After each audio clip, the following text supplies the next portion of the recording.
Welcome to this week's episode of the Inside Kingston Podcast, where experienced professionals, entrepreneurs, and community leaders based in Kingston upon Thames are invited on to share their story with us. I'm your host, Amyr Rocha-Lima. This week's episode of the Inside Kingston Podcast is brought to you by Holland Hahn and Wills, a financial planning and wealth management firm based in Kingston upon Thames. Holland Hahn and Wills specialises in retirement planning for senior professionals and successful business owners. Visit hhw-uk.com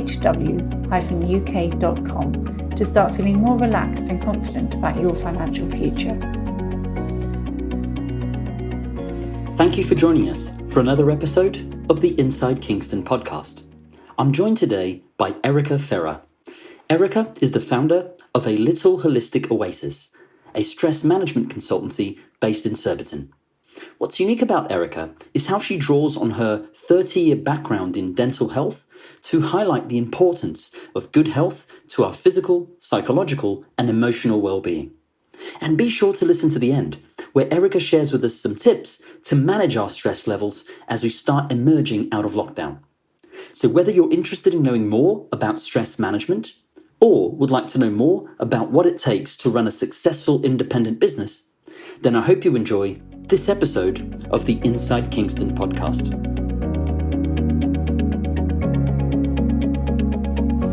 Welcome, Erica Ferrar, to the Inside Kingston Podcast. Erica, I'm really excited about this conversation because, I'm fascinated by how maintaining good, healthy habits supports our physical, our psychological, and our emotional well-being, and also how important it is to manage our stress levels on a day-to-day basis. And I'm sure our listeners can learn a lot from your expertise in this area. But to kick off this conversation, I'd like to go back in time, if that's okay. So, Erica, where did you grow up? Well, I was actually born in Hertfordshire and lived for the first 18 months of my life in a tiny hamlet called Epping Green, very near to Little Berkhamsted. And I was Berkhamsted, lovely part of the world. It's beautiful. It's very kind of in the country. And we lived there for the first 18 months of my life. My mum, my dad, my brother and myself. But sadly, my father died when I was 18 months old. Oh, I'm sorry to hear that. Well, it obviously changed our lives completely. And when I was about 4 or 5, we ended up living kind of very close to where I'm living now in Surbiton. Oh, wow. So my mum remarried and we came over this way. But when I was 8, I actually went to boarding school. So I didn't really spend an awful lot of time here. So although I kind of grew up here, I didn't spend a lot of time here. And I don't have a particularly positive experience of the area growing up. You know, we'd had a bit of a tough time. And but I suppose although boarding school was quite difficult in some ways, it probably brought me a little bit of stability. Oh, wow. So I kind of it's only about half a mile from where I live now, but that's kind of where we ended up. Wow, that's fascinating. And what did you study after leaving boarding school? So I left school at about 17 and I chose to go down a vocational route rather than kind of study A levels in university. I don't think I ever thought I was really clever enough to do that. But also spending an extra 2 years doing A levels away at school kind of didn't really appeal to me. Mm-hmm. So I actually studied at Guy's Hospital. I trained as a dental nurse initially. A year at Guy's, full-time training. I moved out of home and went to live in Tulse Hill near Brixton. So I was actually a really shy person. But kind of being shy was also quite brave in that I was able to kind of cut sticks and move into a flat share. And yes, I did that for a year. Wow. So even the beginning of your career already started within the health sector, in the more obvious health sector, as in dental health. Yeah. Could you tell us a bit about your career journey to date? Yes. So after a couple of years of working as a dental nurse, I discovered it wasn't really for me. So I took the very sensible route at the time of progressing in that career trajectory and training as a dental hygienist and dental therapist at the Royal London Hospital in Whitechapel. And it was there that I kind of discovered my interest in learning about the human body in anatomy, physiology and pathology, and what the body does and how it works and what happens when it doesn't work as it should, and disease process. I found it fascinating. And I think it's that prompted my kind of lifelong interest in the function and dysfunction of the body now and in health. That's really interesting, Erica. And there are quite a lot of threads that I want to pull during this conversation.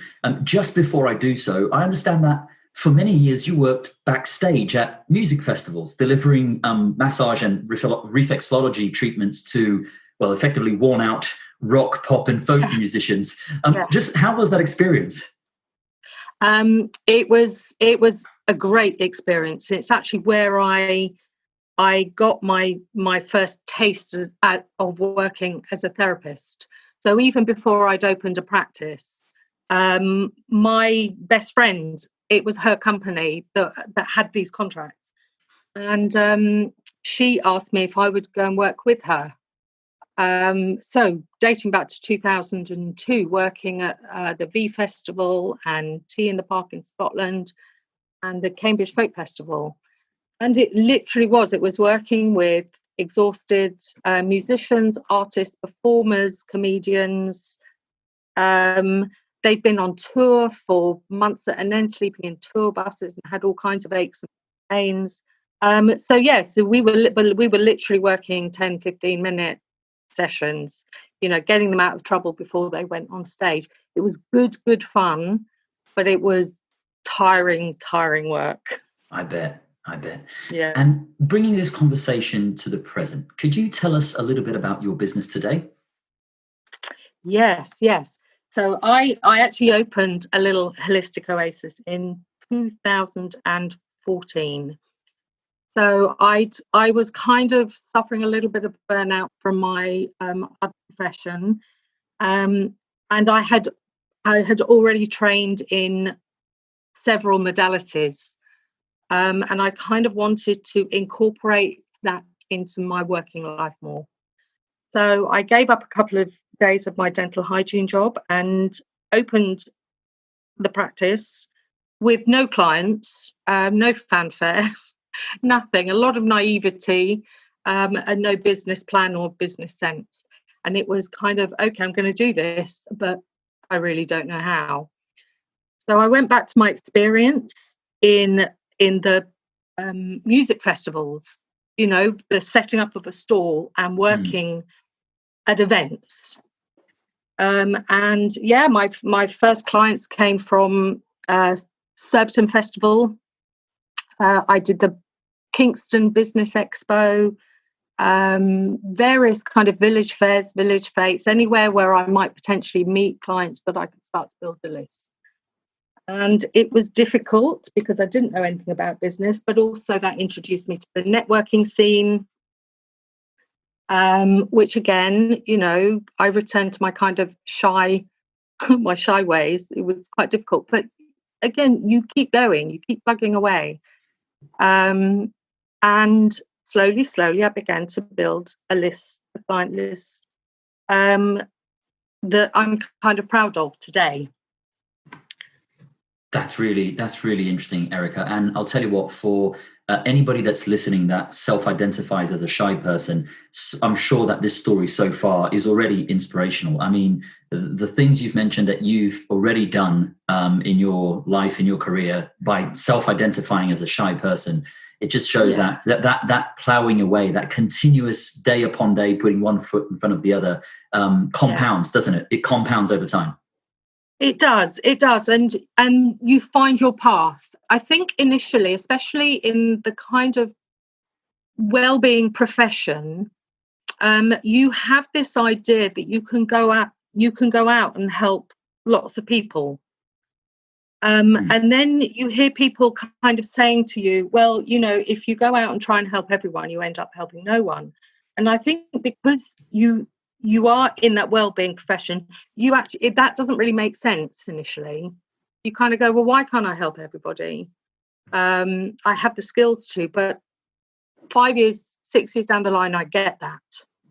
But you go out with a very naive plan to help everybody, and I think you find your niche or your speciality very organically. You find your interests.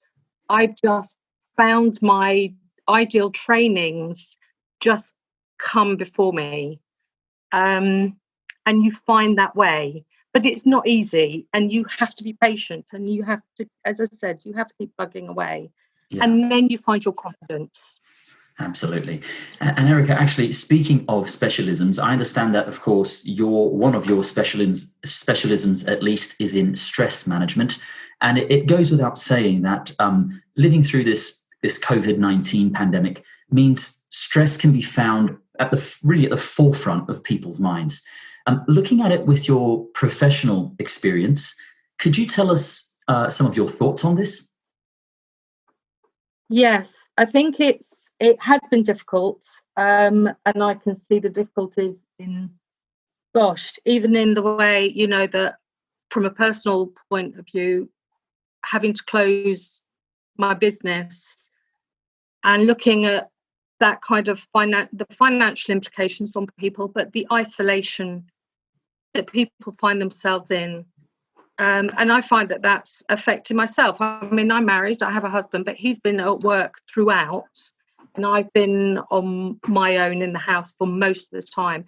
And so I understand from other people's points of view how that can affect you, and for those people who find themselves on their own all the time. And it's really trying to stress the importance of keeping in contact virtually with people, or reaching out. I think it's had a devastating impact on some people, and it's been very, very difficult. So on so many levels, financial levels, isolation levels, not working from home, the changes are profound. Absolutely. Well, yeah. One of the things, Erica, that I've seen you write about when doing some research for this conversation was around helping people build their mental health or resilience levels, and how obviously having that resilience, that mental health resilience during a period like this really does help you look at it perhaps from a different lens, and ensures that you can live through it perhaps with a slightly different experience. Could you talk to our listeners a little bit about that, and perhaps share an exercise or a tip that you think could help our listeners build their mental resilience to navigate big life events like this lockdown period? Yeah. So, I mean, I've kind of, I spent a lot of the lockdown studying, doing courses and finding, and this is stuff that I have reminded myself. It's stuff that I knew, but it's stuff that I've reminded myself the importance of, how we build that resilience.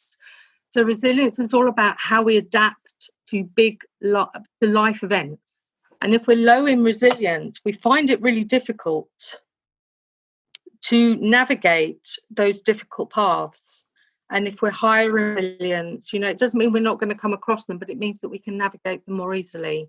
So I think a lot of it is to do with our perception. Somebody else's perception might be completely different to ours, but that doesn't mean ours is wrong. So it's finding the right way, but taking having the right thought processes about it. Is it really affecting us? Is it really stress, or is it just the way we're looking at it? But we need to break things down sometimes, not look at it as like one big thing. We need to break things down day by day. So changing our perception to the stress, okay? Mm-hmm. And letting go of some of the negative emotions surrounding it. looking for the positives in a situation. That actually has an impact on how our physiological health works. Okay, so holding on to kind of negative emotions surrounding it actually will have a negative impact on us, and that's where we find our moods becoming low, and we start eating bad things, and and that will deplete our energy and deplete our resilience.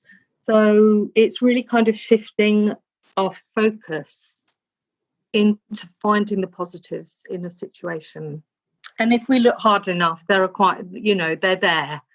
But constantly looking at the negatives is going to have a really kind of downward spiral for us mentally and emotionally. But I would say really a big one is trying to keep in, as I said before, trying to keep in contact with people, fostering social connections with people, even by telephone or Zoom or some kind of virtual experience. I don't know how many quizzes I've joined in over this period. And, my husband doesn't even like quizzes, and he's found himself doing them like 3 times a week because it makes you stay in contact with people. We've kept in contact with family in a way that we haven't done for years and years and years. So yeah, keep in contact, keep that connection with people. It's a really, I would say it's one of the most important things that we can do to help our mental health. That's really interesting, Erica. And this whole concept around maintaining a positive mental attitude, but really being proactive about it, right? And seeking out those glass half full things that are surrounding all of us in our lives. That's really impactful. Yes, it is. And it's I've mentioned a few times that keeping things like a gratitude journal. So this is new to me. But I started writing 5 things a day that I look to find the positives in life. And it's that, and we can actually rewire our brain to look for the positives instead of automatically looking for the negatives.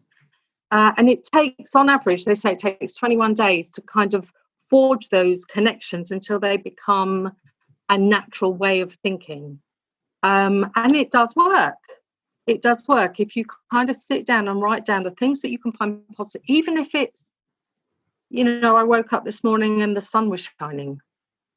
It's not, I woke up this morning and it was raining and it was dull. And that's changing, that's rewiring our brain. Every little thought that we have changes the way that we look at the world.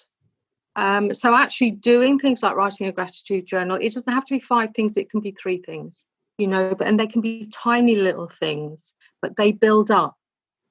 So I would say that's a really that's a really positive step to make. You can just write it on a piece of paper. First thing in the morning, you can wake up, write it on a piece of paper, and that will set you up for the day. And I'm very pro the journaling and the gratitude journal now. I think it really helps. Oh, that's great. Erica, for the folks listening to us now and sort of wondering about how working with you could help them, could you give us an example or 2 of how your treatments and how your expertise have helped your clients? Yeah, so I provide an integrative approach in supporting clients' health. So I offer therapeutic and coaching style support for those clients that are concerned that stress and illness impact on their health, confidence and self-esteem.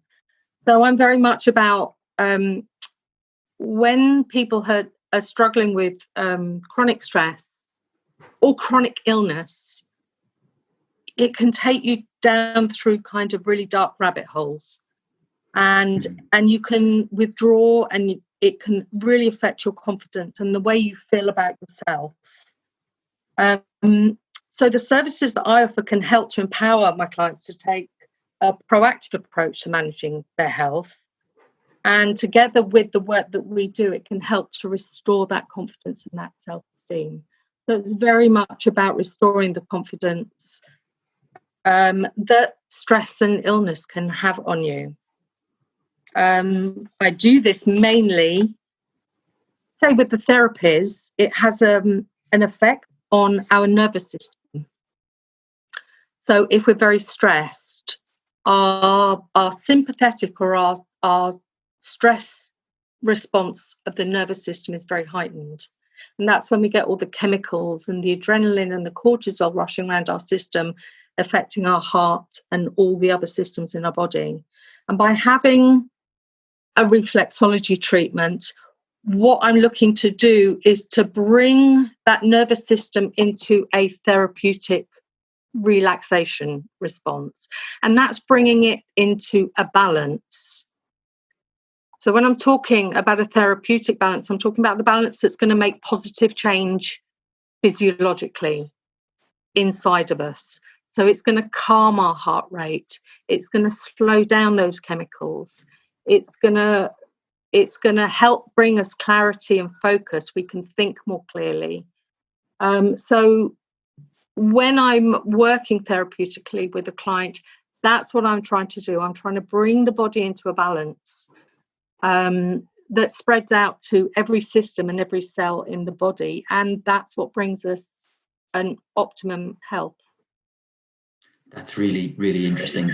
And it seems to me, Erica, that you're sort of living proof of the learnings and the courses that you've embarked on throughout your life, because you wrote in one of your blogs that in the years since opening your business, you've achieved, or you feel you've achieved, more of your goals than perhaps in the previous 30 years of your career altogether. Could you tell us a little bit about that, and perhaps how our listeners should think about their situation if they are unhappy, or if they feel their creativity or their motivation or their personal development is being stifled in any way? Yes, and that's true. I wrote that when I very first opened my website, I think. And I had worked in the dental profession for 30 something years.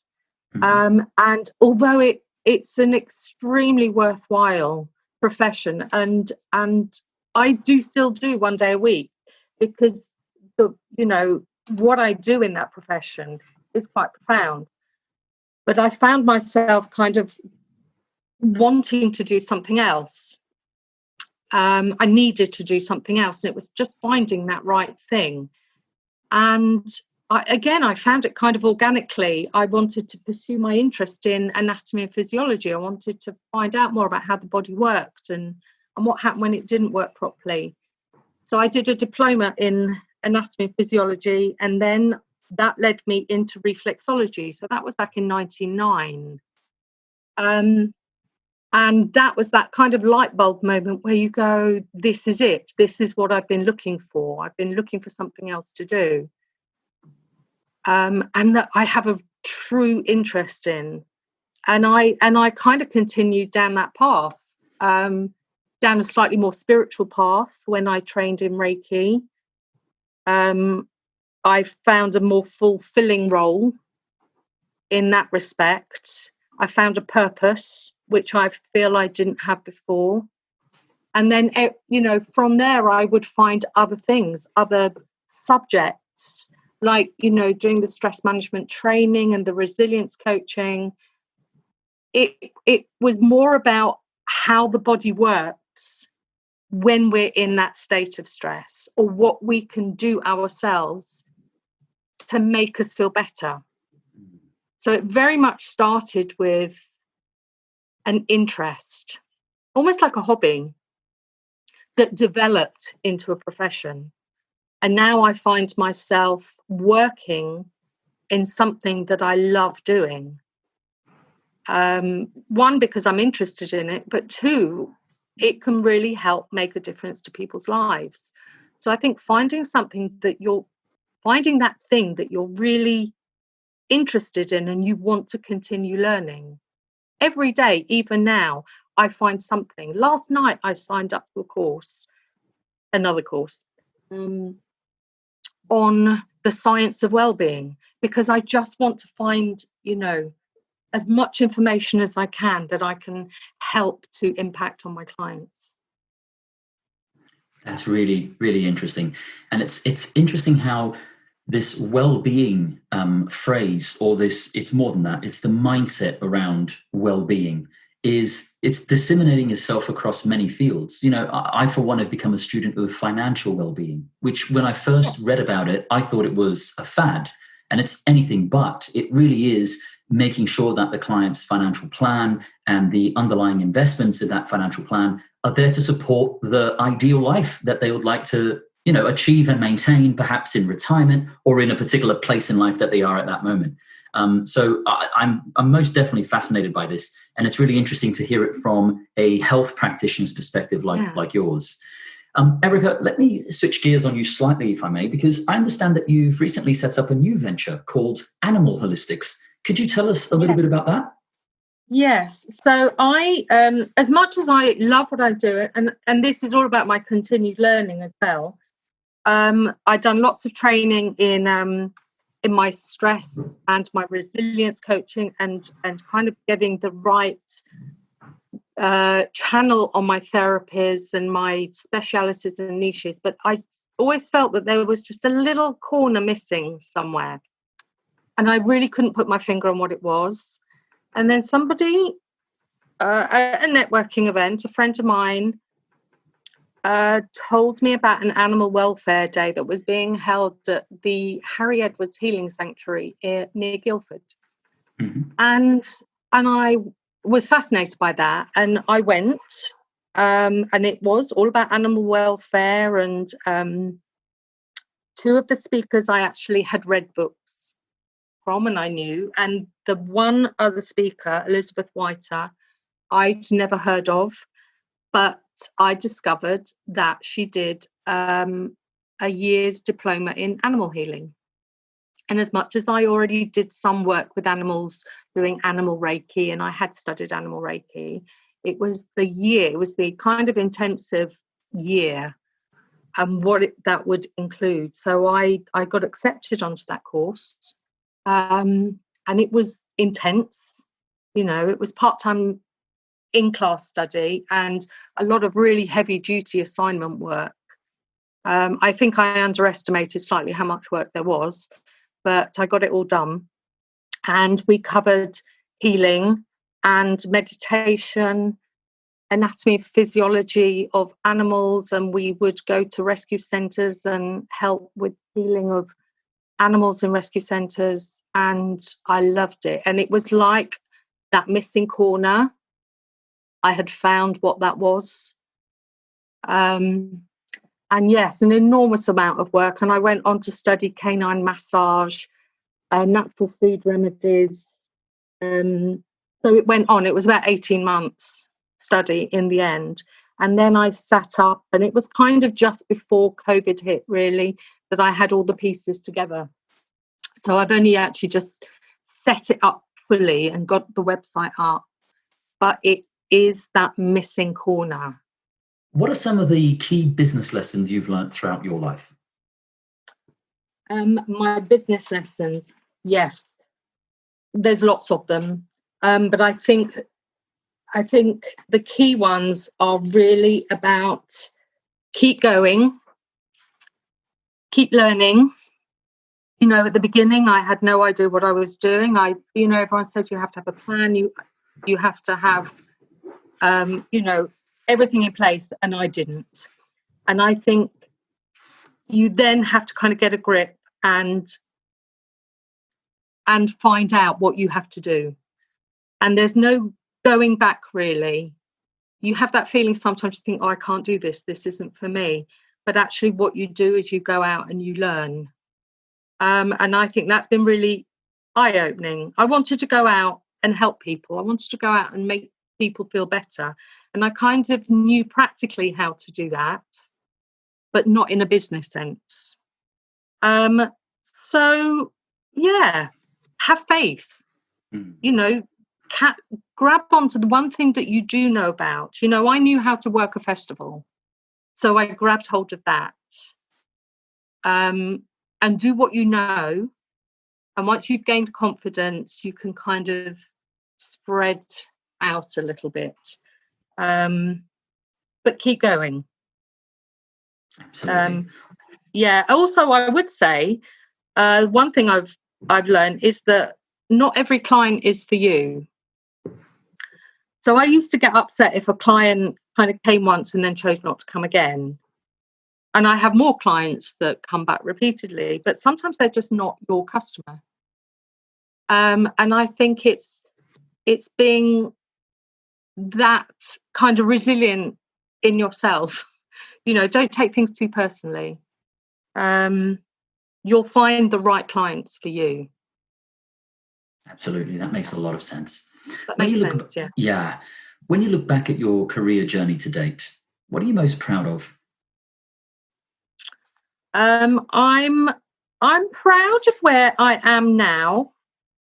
I think a lot of people in wellbeing will say you're never going to be a millionaire with it. I didn't do this for financial reasons. I did it because I wanted to be happy in what I do and feel I had a purpose, which I've found.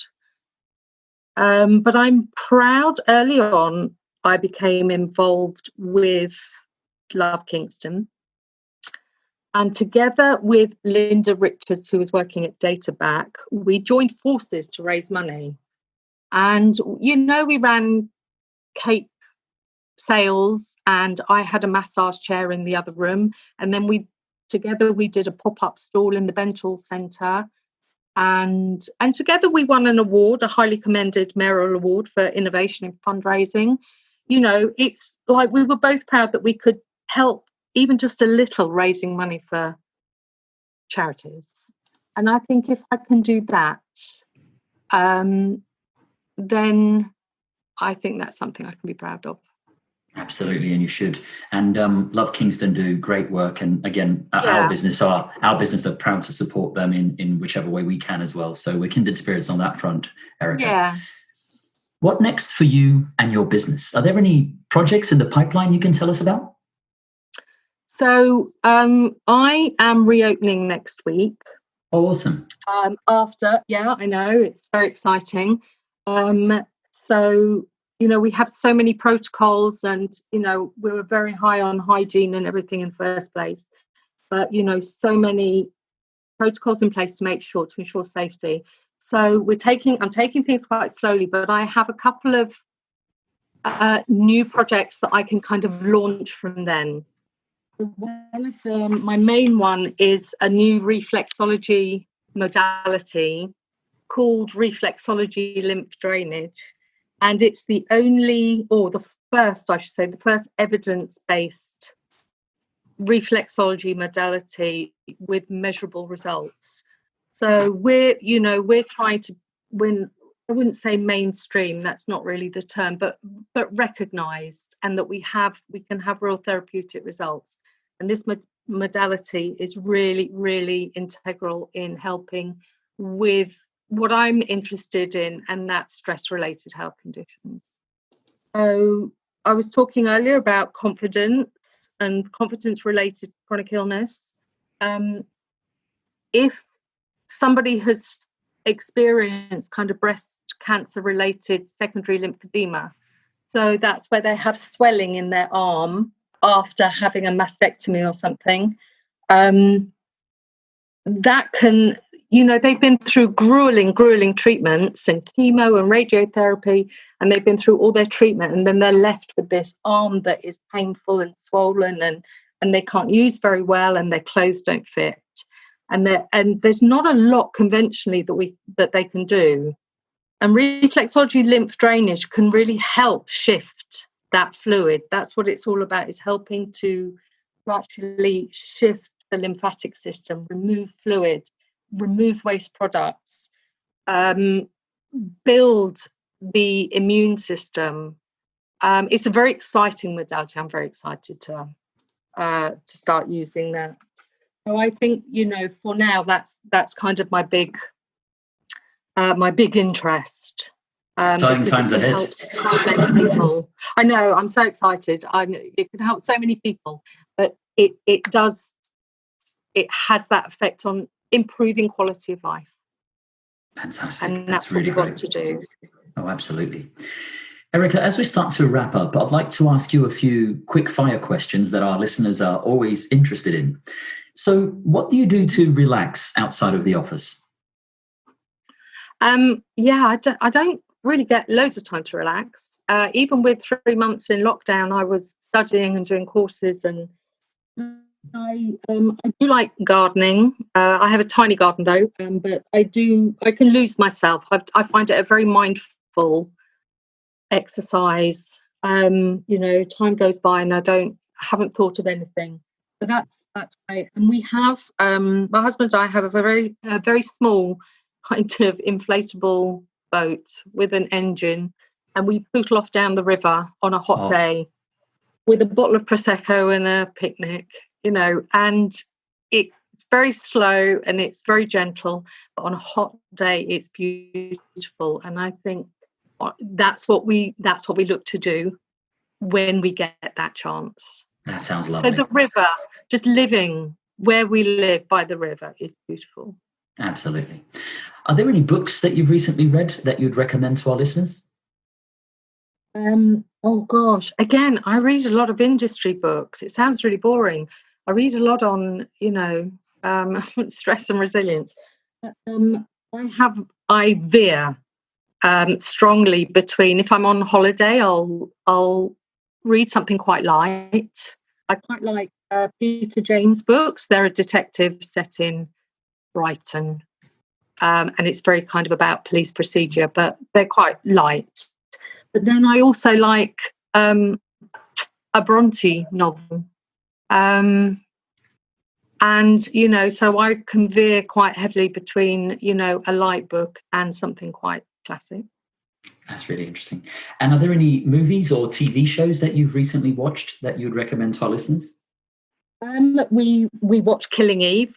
I love Killing Eve, and I've also watched recently, I think we finished last week, a series on Netflix called The Sinner with Bill Pullman, and it's really, really good. If anybody wants something really good to watch, I'll have to check that out.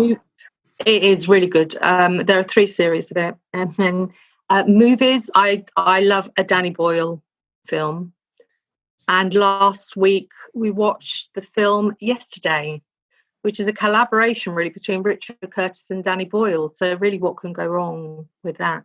It's a lovely film. I haven't watched that. So that's on my to watch list straight away. Thank you. Yeah, absolutely. Yeah, really good. Very cool. Finally, where can people go to find out more about you and your business? So online, my website is A Little Holistic Oasis.co.uk, and then I'm on Instagram, LinkedIn and Facebook as A Little Holistic Oasis, and on Twitter at Little Holistic. And for the benefit of our listeners, I'll make sure that I add these resources to the show notes. Erica, thank you for joining us here on the Inside Kingston podcast. It's been a pleasure getting to know your story. Thank you very much. You're absolutely welcome. It's been fun. That wraps up another episode of the Inside Kingston podcast. Make sure to check out our guests' website, pay them a visit, and help spread the word about what they're doing. If you have any questions or know someone who should be a guest on the show, please feel free to get in touch. I would also love it if you could go to iTunes and leave us a review and a 5-star rating. We work hard to bring on some great guests, and getting a review from you is one way to help the podcast rate well on iTunes so that others can find and enjoy the show too. Thanks for listening.